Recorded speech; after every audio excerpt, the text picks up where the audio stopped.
feeling there may be a lot of purpose citations today. So why don't we start with those, and then we'll do any new intros we have as people keep coming in. Who wants to start? Waterbury, any purpose citations? Yes, I've got quite a few here. I'll make them really brief. And Matt for helping my office move, and then a number for the Hartford WMS. Scott and Heather for assisting where they could, great teammates.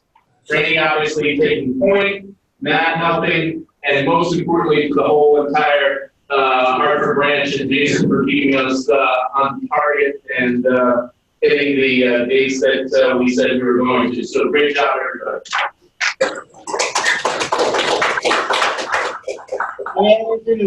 I have a couple more in Waterbury. Susan Murphy for all of your continued hard work with Culture Index. The iHire screening, and for all your input and organizational skills in our all 10 meetings, keeping us on track. To Rainey, Stephanie, and Lou, all of your guys' hard work, and all for the months and months of planning, expertise, and preparation for Harvard's WNS project. To all the branches and team members who were part of the Harvard WNS team, put in a lot of hours of time and effort this past weekend. And finally, to Mark, for all of your hard work this past weekend in Harvard and for your tireless planning, research, and knowledge and effort within their culture. The behaviors, core values, and culture you brought together was a big part not only of the success of Harvard's transition to WNS, but also the outstanding teamwork of all the branches and team members working together as one to better at the next level. Any others there? Hi, everyone. Mine's for Mark Schumacher. I'm doing this and because he practically is communicating purposefully. Anytime there's something needed, stop by the webinar, make sure it's having an email in the proper way to make sure it's handled and we get things done. So I really appreciate it. Thank you, Mark.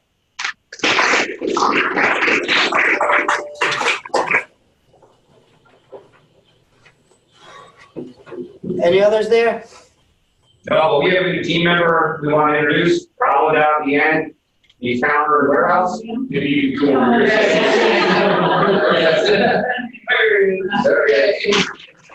Welcome. Jason, you got any up there? Yeah, I have two for two of my warehouse guys, for David and Demetrius. Great job executing the new showroom pickup SOP at a high level. This process will make us become more customer focused. It's gone very well and definitely moving it forward. Awesome. Any others in Norwalk? Bridgeport? Hartford? Yeah, Mark, there's a lot up here, but I think if I went through every single one of these, I'd take up the entire meeting. So we'll just do the quick rundown. You know, everyone from the Hartford team that stepped up, showed up this weekend, got the job done, and has done a phenomenal job on week one. Couldn't be more pleased with their progress. Everyone from New Haven that came up helped out. Everyone in Hartford or Waterbury that came up helped out. Special thanks to Lou, Pete, Mark, Seppi for helping out this week and over the weekend. And then for the purchasing team over in Waterbury, thank you for helping pick up my slack from purchasing this week while I've been helping out up here. Truly appreciated. Great job, everyone. Awesome. Hold on. Mark, I have one more. All right, Mark, I have one here. It's for Lou. He works on countless hours, and he got us ready through. It was his leadership that made this happen. And this one is presented from everyone on the Hartford team, signed by everyone on the Hartford team.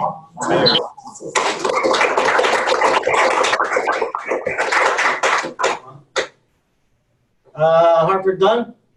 Yep. New Haven? Okay. So I have three, and they're all related to the same event we had, whatever. One is for Mark, one's for Kyle, and one's for Mike Janis. We held a couple of meetings this week to discuss their culture index, and Mark did a really great job of explaining to them how to use their strengths and weaknesses to their advantage and how to deal with some of the things they have. And it's not always easy to take what might seem like criticism for a weakness, but Mike and Kyle, I mean, as hard-headed as they are, and as aggressive as they are, they were super. I mean, I couldn't be more pleased or proud of the reaction that they had to the discussion. So I give you all three of you guys. Thank you. Mike, you got some? Yeah, I have one for Alex Sokolowski in Hartford. We've been selling off our scratch and dent inventory. Alex has sold the most in the company by the double digits. So he's offering them on almost everything he possibly can, and it shows. So thank you. Great job, Alex. Anyone else? So I have some quick ones, echoing everybody's point. AJ, great. That was phenomenal because those were such productive meetings. And to your point, Mike and Kyle took them as how can I get better and not checking off the boxes we talk about. So great job recognizing that, AJ. Just warehouse management, entire team, every company was represented, every branch was represented to some capacity. Phenomenal job. We had set a goal of 80% having items been located. We exceeded that at almost 85%. There's going to be, we knew there was going to be a 90-day curve to get everything else fixed and set up and ready to go. But just a great job by everybody. And then I want to individually, with a lot of hard work and a lot of hours that they spent to get that done, not just last weekend, but organizing it, is Jason Seppi, Pete Conti, Rainey, Lou, Matt, just a phenomenal job.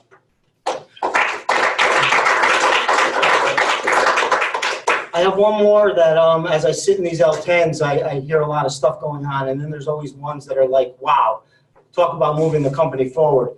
And so I was sitting in the purchasing one the other day, and Heather did a great job in cleaning up our open POs, and there was something like, and don't quote me on the numbers, but over 200, and she has it down to maybe 20 or something like that. But anyway, what that does for committed stuff that's showing committed and shouldn't be to help purchasing move the needle is just incredible. So Heather, great job.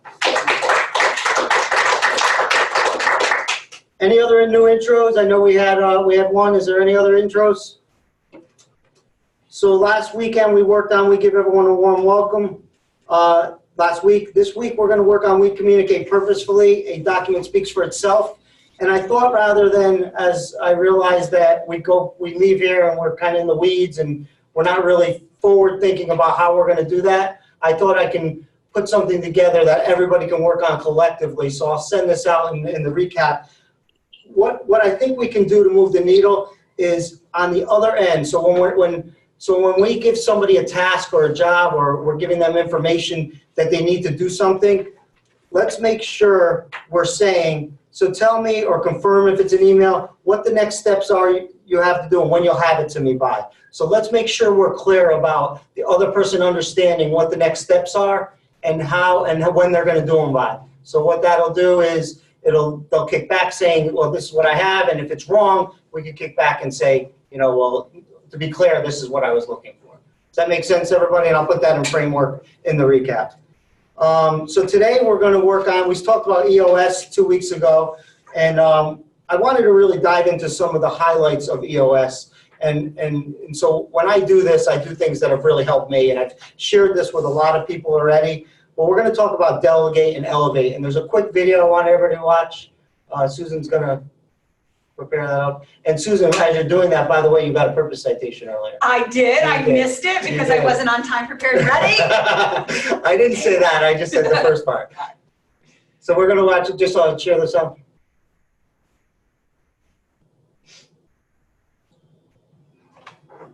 The whole thing. Yep. My name is Chris Jones. I'm with Strategic Traction. I'm a certified EOS implementer. And I get crazy energy from helping people navigate growth and getting better at what they do in their business and their lives. So I'm here today to help you as a leader spend your time more effectively. Because as a leader, we get stuck. We end up over capacity and we end up frustrated, and we're just not getting the return on heartbeats that we need to to make our life satisfying. So I'm going to take you through a little exercise that'll help solve that. It's an EOS tool called Delegate and Elevate, and you do it when you hit a time capacity or frustration capacity. And there's 3 steps to this. The first step, make a list of all the things you do every day, every week, every month. Second of all, plot it on this chart of things that you love doing, things that you're great at doing, and in one of those 4 quadrants. And then the third step, the fun step, is to delegate and elevate the bottom side of this stuff. Give it to somebody else, all right? Because let's take a look at this a little bit closer. What we love doing, what we're great at, this is our sweet spot. Our unique ability, as Dan Sullivan calls it. This is what we were just born to do, right? Now the bottom right, on the other hand, things that we don't love doing and that we're not great at, this is our suck bucket. We shouldn't be doing this kind of work. We don't get energy from it, we don't love doing it, and we're not even that good at it, so why are we doing it? Here's the cool part of this.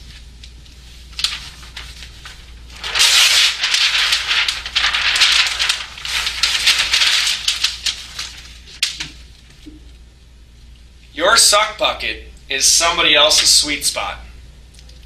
I know it's hard to believe, but somebody else gets energy from doing this work that sucks the life out of you. And not only do they get energy from it, they're really good at it. So why are we doing it? So the whole idea, delegate and elevate to our own unique ability, right? Utopia, can you imagine if all of our time was spent in our sweet spot, doing what we're really good at and what we love to do? Even better, imagine our entire company is operating this way, where everybody's doing what they were born to do. Imagine the energy in that place and the productivity. It'd be off the charts, right? So that's the exercise. Simple as that. When you hit time capacity, when you get frustrated, do this exercise, identify what's in your sweet spot, delegate the stuff on the lower side, especially that stuff in your suck bucket. I promise everyone around you will thank you. So if you have any other EOS related questions, feel free to hit me up on strategictraction.ca. Now, go empty your suck bucket.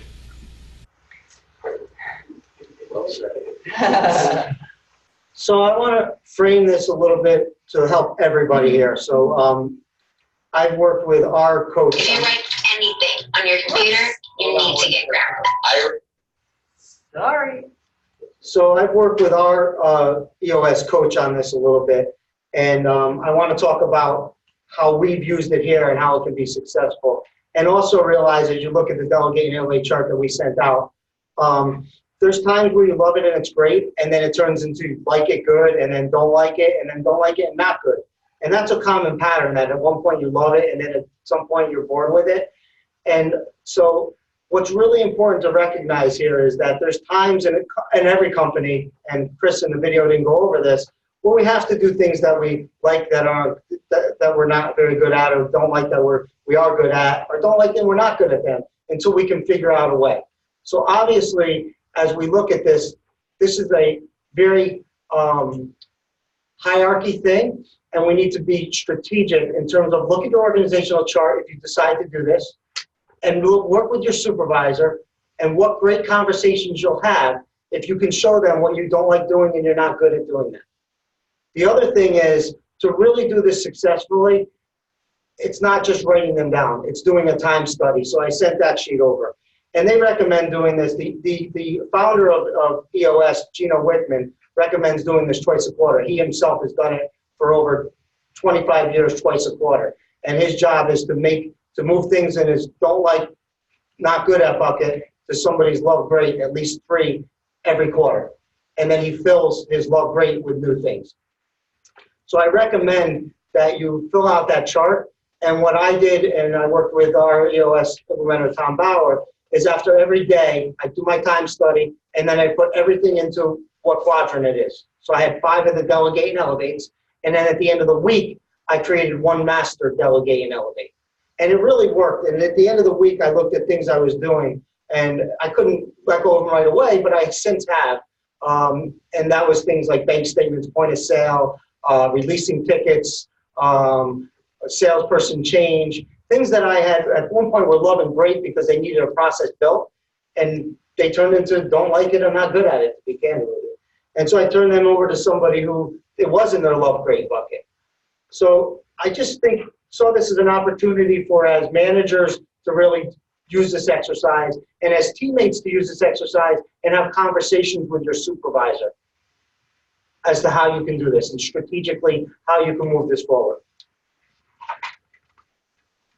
Again, I want to be clear, sometimes we just have to do things that aren't in that sweet spot, if that's the way things happen. What I'd like to do now is to break into, oh wait, who has everybody had their QC? Raise your hand if you have not had your quarterly conversation. Non-supervisors. Non-supervisors, sorry. Who raised it? Yeah. All right, so everybody, good. That's great. I just wanted to do a marker here today to make sure we're on track, so it looks like we are. And so imagine if you're doing this once a quarter, twice a quarter, how that quarterly conversation would look differently if you could have conversation like this. This was prepared and ready for your supervisor. This is what I'm doing that I love. This is what I'm doing that I'm not so good at. And maybe there's somebody we can hand that off to. So I think this is a great opportunity for everybody. At this time, what I'd like to do is do what I call a mock of this, because you can't really do this without being strategic and doing the time study. But we can split up and take 5 minutes by yourself and just make a list of things you're doing. And then put them into the delegate and elevate. And then we'll let you know when 5 minutes is up there. And then break into small groups and talk about that bottom right that don't like and not good. And let's see, just have conversation, and then we'll reconnect, and we'll get some people to talk about things that they don't like doing that maybe somebody else can do, or just any conversation we can have off of this. So it's 9:13 now. We're gonna mute ourselves, break into by yourself for 5 minutes, write down some things you're doing, and then put them into the buckets. We'll say when 5 minutes is up, then you can get into groups. All right? All right, go. Go.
So at this point, you should take that list that you've created and put it into that delegate and elevate into the right quadrant. And then we'll connect in a few minutes.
So why don't you break into small groups at this point and just have conversation about that bottom right bucket or that top left bucket and how you think you can move things forward or why they're in that bucket. And then we'll connect in about 5 minutes.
All right. So what I'd like to do is have some volunteers talk about this exercise, what they think they can do with it, and if they have specifics on what this did for them to realize what that top left or bottom right or any of the buckets did. So Mike in Bridgeport, I saw you when you first started all excited on the list. I saw your body language. Can you talk about that a little bit? Well, as far as like the don't like not good section. Just talk about how you felt about it, because I saw you when you started writing it, like you had like an aha moment, I thought. Yeah, I mean, I just try to think of all things, because immediately the first thing you think about is what you like doing, what you love doing, your sweet spot. So I can write down a million things on that I like to do. So trying to find the top ones, and deal as a salesperson, just deal with the customers out there when you can get them what they need and make the phone calls, deal with them in person. That really gets you going. That gets your energy. And then, on the other side, being on one of the smaller branches, because I handle everything down here as far as my customers go, my don't like is, having to pull some of the orders, because that takes away from me being on the phones trying to build the customer sales. So that, for me, that's, if that's something that can be delegated, that's great. But until we get enough teammates or a situation that handles that, it kind of puts us in a back and forth spot. Good point. Good point. And so do you see the need for that information to get to the supervisor and see so that we can understand what the needs are to help you support you guys? Oh, absolutely. Susan, you had something to say? I do. So there's a whole nother component to this that we didn't do right here, and that's the time study. So I actually just did this for 2 weeks, and like everybody else, my quadrants is filled, right? But after you do the time study and then you actually take the time to figure out how much or percentage of your time per day or per week is spent on your quadrants, the stuff you may not enjoy doing, you may be spending less time on it than you actually think. So that's really the first part in this, is to analyze the time spent. Those tasks I'm still gonna hate, basically, but they may stay with me. But for one of my tasks, I spent about 8% of my day on that. When you look at it in terms of that, it's not so bad. If you have 100% of time in your day, and I'm only spending 8% on that one task that I abhor, it's not that big of a deal. So the time study in conjunction with this is a better indicator of the scale at which you need to get rid of stuff off your plate, maybe to someone else who could do it more efficiently, or it's better suited for them. So it's the two-pronged thing. Yeah, this is kind of a mock. I don't think you could do this effectively without doing the time study. And so, like I said, what I did is the time study every day, put it into the delegate and elevate daily, and at the end of the week looked at my 5 delegate and elevate and made 1 master delegate and elevate, and it was really successful for me. It's important that we all did it. Yeah, a lot of people have done this already. All executive management has done it. Somebody who's done it that had a success story can. I forget who I've had that I've worked with on this. Anybody that has done this that has a success story? So I did. Well, I'll tell you, one of mine was payables, checking the New Haven payables. Realized it took a lot of time. I didn't enjoy it. I put the program together, and I'm not doing it anymore. And it takes time to let that bottom right go, because we have to build something, or we have to say, you know what, right now that's not a critical path. So, it's a combination of everything. Anybody else have any comments on this or how they're going to use this moving forward? Mark? Yes. I just wanted to recognize our new teammate, Colin. He did a great portion in our little group discussion and recorded everyone's quadrants so that he could take some takeaways for himself. So I thought that was a great start to a new teammate. Yeah, that's awesome. Nice job. Thank you, Dutch, for sharing that. Anybody else have any feedback as to any questions, any feedback? Anybody have any ahas, like this can help them? This is for you. It's for yourself to share it when you get done with your supervisor, if you really want to move it forward. Anybody like to have an aha, like they want to do this? Anybody thinking they want to do this over the next quarter? Help you guys? AJ, you said definitely. What would be the goal for you if you were to do this over the next quarter? What are you looking to accomplish? So, there's just some things that I should really be taking care of and working on, and that would move the ball or increase the sales or however you want to put it, that would help us immediately. I spent a lot of time doing clerical stuff and spreadsheets and stuff like that. And I realized from this last promotion that just came out that right at the end, I used Jill to do some inventory tracking and some pricing and creating some of the spreadsheet. And she, I mean, you know, I felt kind of stupid because I think I'm pretty good at it. And, you know, some people will say that, gee, you're pretty good at that. But she's like phenomenal. So what I took me like 4 hours to do, she was done 15 minutes. You know, So I just give myself a lot of that's a good point, because the bulk of this is delegate but elevate. So you may be thinking about, like, I'm really great at this or I'm really efficient at it, but there could be someone else who can step up to the plate and really run with it. So, and that's the elevate part. So it's not just getting stuff off your plate, it's allowing other teammates to elevate also. So I told her I was going to send it to her, and I didn't send it to her fast enough. And it's like she called me, she goes, "Are you sending me that spreadsheet?" And I'm like, this is going to be great. Excellent. All right, so we are ready to wrap up. I need somebody to close this for me. Who wants to close it before I pick on somebody? Somebody close it, please. Jason Steffi, go ahead. Great meeting, everyone. I hope this lets us all see in ourselves and our teammates where the possibilities lay within our organization. Hartford was awesome, a sight to be seen with the implementation of WMS, and it spoke for itself with the number of citations we had. Everyone try to stay cool this weekend and sell a lot of HVAC. Good job. Nice job. So